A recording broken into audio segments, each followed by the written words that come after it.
¿Qué tal? ¿Cómo están todos ustedes? Vamos a continuar.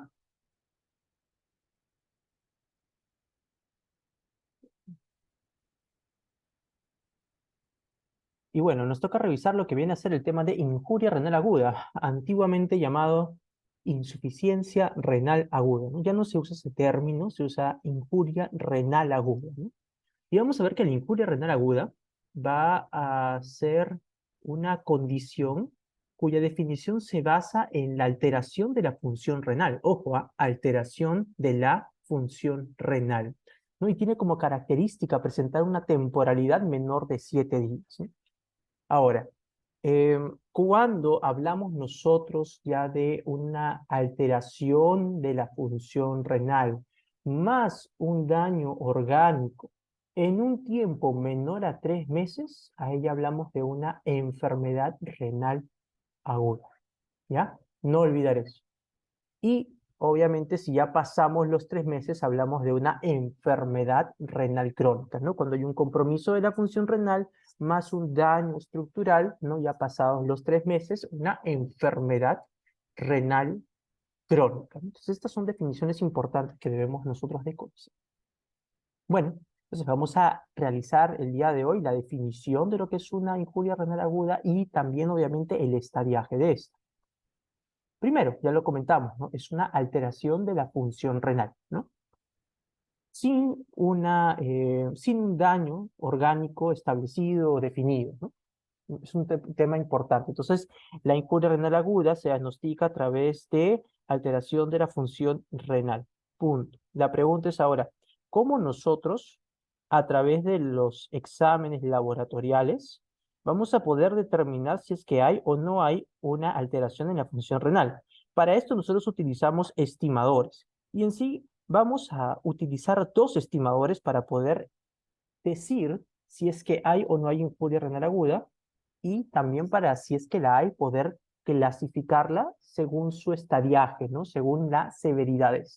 Y aquí tenemos nosotros esta tablita que nos brinda la CADIGO, ¿no? Para poder utilizar esos estimadores de función renal.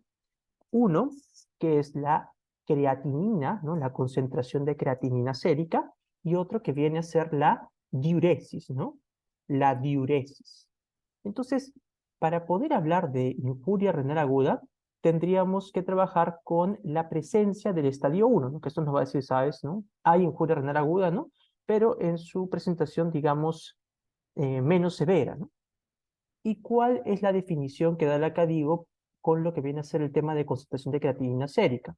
Nos dice que para hablar de injuria renal aguda debemos de tener una concentración de creatinina sérica de 1.5 a 1.9 superior a la basal del paciente o una elevación mayor a 0.3 miligramos por decilitro del basal del paciente. Entonces, cuando estemos hablando de este tema para poder definir lo que viene a ser una injuria renal aguda, se han dado cuenta, necesitamos un basal para poder hacer el respectivo comparativo, ¿no?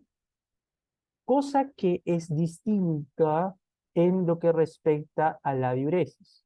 Para poder establecer el diagnóstico de una injuria renal aguda con el tema de la diuresis, vamos a requerir nosotros ciertos componentes, ¿no? Uno, cuánto es el volumen urinario del paciente. Dos, cuál es el peso del paciente. Y tres, cuánto es el tiempo que ha transcurrido, ¿no? Porque para poder determinar la presencia de una injuria renal aguda, yo debo de encontrarme con una diuresis menor a 0.5 mililitros por kilo de peso hora en un lapso mínimo de 6 horas. Entonces es interesante recordar este punto. Para poder establecer una injuria renal aguda, tomando en consideración el volumen urinario, necesito un tiempo no menor a 6 horas. Esto es lo mínimo que se necesita para poder establecer un diagnóstico de injuria renal aguda, ¿no? Y necesito conocer el peso del paciente y obviamente también la cantidad de tiempo que ha transcurrido, ¿no? 6 horas, 7, 8, 9, 10 horas, ¿no? Entonces es un tema importante. Entonces, si por ahí le dicen a usted, ¿no? Tiene usted un paciente que pesa, digamos, 60 kilos, Han pasado 6 horas y ha orinado 150 mililitros, ¿no? Te preguntan, bueno, ¿está en injuria renal aguda? Sí, no. Pues ahí uno tendría que realizar los respectivos cálculos, ¿no? De esta forma podemos definir nosotros la presencia o la ausencia de una injuria renal aguda, ¿no? Vamos a ver que hay otros dos estadios más, ¿no? El 2 y el 3. En el estadio 2 tiene que darse la condición de una concentración de creatinina sérica 2 a 2.9 veces superior a la basal, o en su defecto tiene que haber en el estadio 2 una diuresis menor a 0.5 mililitros kilo hora, pero profesor, es lo mismo que lo que está arriba, pero, pero, con una temporalidad ya superior a las 12 horas. Entonces que en el estadio 1 es una temporalidad entre 6 a 12 horas, en el estadio 2 es una temporalidad superior a las 12 horas. ¿Ya? No se olvide por favor ese dato. Nos vamos al tercer estadio. En el tercer estadio estamos nosotros hablando de una creatinina sérica superior a 3 veces el basal del paciente, o una creatinina, aquí ya nos dan un valor, ojo, aquí ya nos dan un valor, o una creatinina sérica superior a 4 miligramos por decilitro. O si es que el paciente ha requerido por su condición el inicio de ya sea hemodiálisis o diálisis peritoneal. Con relación a la creatinina en un grado 3. Y con relación al volumen binario, estamos aquí ya hablando de otra situación, ¿no? Estamos hablando ya de otra situación. Estamos hablando de una diuresis menor a 0.3 mililitros por kilo de peso hora en un lapso ya obviamente mayor a 24 horas un día, o la ausencia de orina en un lapso mayor a 12 horas. Importante a recordar este tema. ¿Ya? No se olviden por favor este dato. ¿Por qué motivo, profesor? Porque ¿qué pasa si tengo una creatinina que supera, que está entre 2 a 2.9 por encima del basal, pero nos encontramos con anuria de 13 horas, por ejemplo? ¿Qué es lo que estaríamos sospechando? ¿Una 2 o una 3? Una 3, ¿no? Importante también tener en consideración ese dato. Bueno, entonces aquí los estimadores que hemos utilizado para poder determinar una alteración de la función renal, pues la creatinina sérica y la diuresis. Seguimos. Entonces, lo que habíamos estado comentando ya previamente, la diferencia entre una AKI, una injuria renal aguda, versus una AKD, que viene a ser una enfermedad renal aguda, ¿no? Acute Kidney Disease. Entonces, la diferencia entre la AKI versus la AKD, que es la enfermedad renal aguda, viene a ser la siguiente: que en la AKI hay un compromiso de la función renal, pero no hay evidencia, no hay criterios para lo que viene a ser un daño estructural. Me habíamos dicho que debe estar dentro de un lapso de 7 días. A diferencia de una enfermedad renal aguda, en la cual, tenemos nosotros un compromiso de la función renal, pero también hay criterios para hablar de daño renal. Hay criterios para hablar de daño renal. Y esta AKD, para decir que es una AKD y no una CKD, que es una enfermedad renal crónica, debe de ser menor a 3 meses. Menor a 3 meses, debe de haber criterios de daño renal, ¿no? Estructural, y debe de haber un compromiso de la función renal. Cuando ya pasamos los 3 meses, tenemos compromiso de la función renal y tenemos también daño, ¿no? Estructural evidenciable. Estamos hablando de una enfermedad renal crónica, cuando se pasan los 3 meses. ¿Ya? No olvidar, por favor, ese dato. Continuamos. Entonces, aquí hay otra tablita. Todo esto es de la CADIGO. Este PDF está en el pie de página de esta diapositiva. Vamos a ver cómo en la AKI puede presentarse una caída de la función, una caída de la función renal, que es de la caída de la tasa de filtrado glomerular, evidenciable a través de la creatinina sérica. Oliguria también se puede manifestar. Y en una enfermedad renal crónica hay un compromiso de lo que viene a ser la función renal a través de la tasa de filtrado glomerular, creatinina sérica, y también aquí ya vamos a evidenciar el daño estructural. ¿Ya? No se olviden, por favor, de esos datos. Bueno, tenemos aquí algunos marcadores de daño renal, ¿no? Por ejemplo, ¿no? Los cilindros hemáticos de síndrome nefrítico, nos está diciendo, sabes, una cosa, han dañado tu poder riñón, ¿no? Los cilindros piógenos, ¿no? Donde está con polimorfos nucleares, ¿no? Lo que viene a ser la presencia de proteinuria, ¿no? En los cilindros granulosos, ¿no?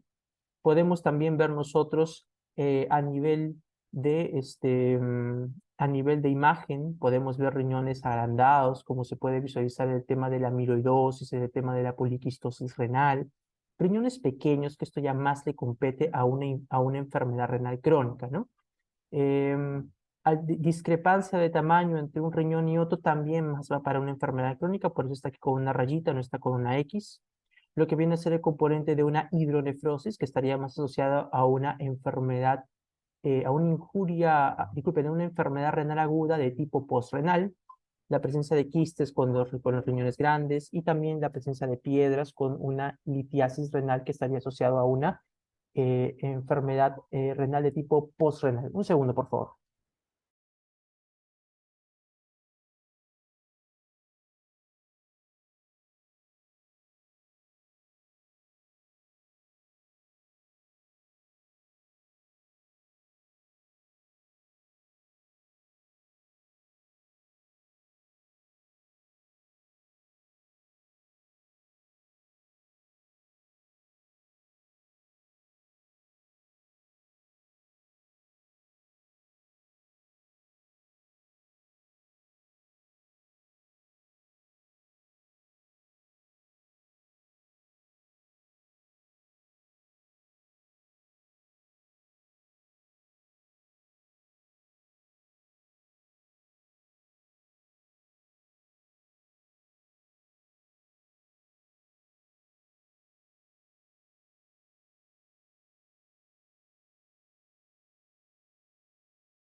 Ya, disculpen, tengo que ver unas cositas.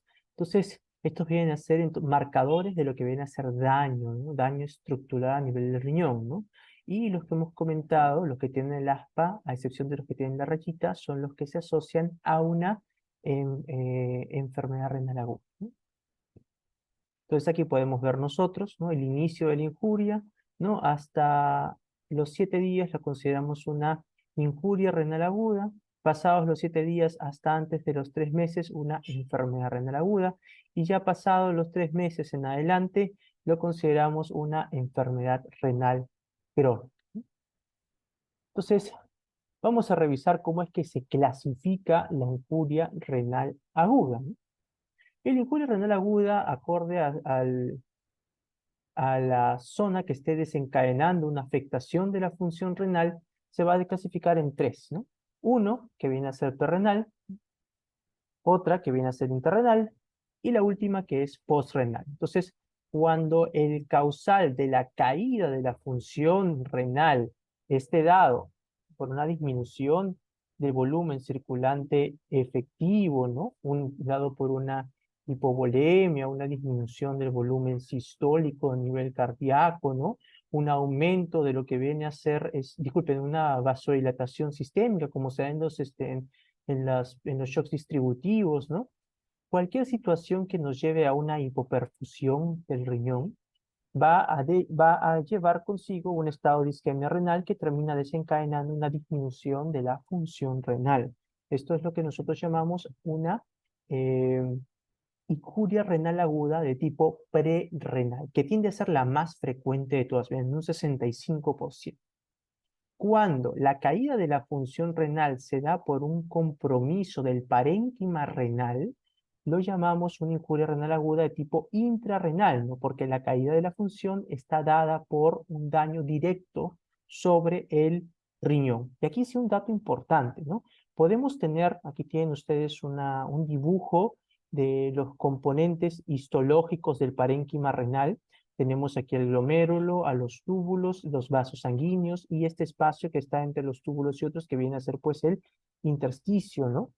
Que viene a ser el intersticio, ¿no? Que viene a ser el intersticio, el tejido de soporte, ¿no?